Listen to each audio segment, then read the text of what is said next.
a family's car. Building Waliaula KTN News.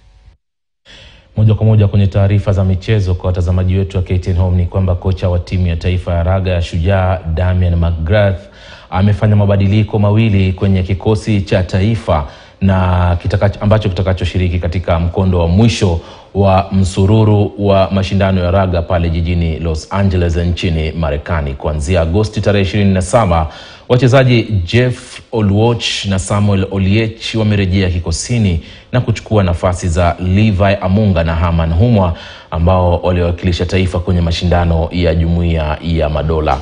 Mabadiliko haya yatampa nafasi kocha wa timu ya taifa kubaini na kufahamu viwango vya wachezaji wake.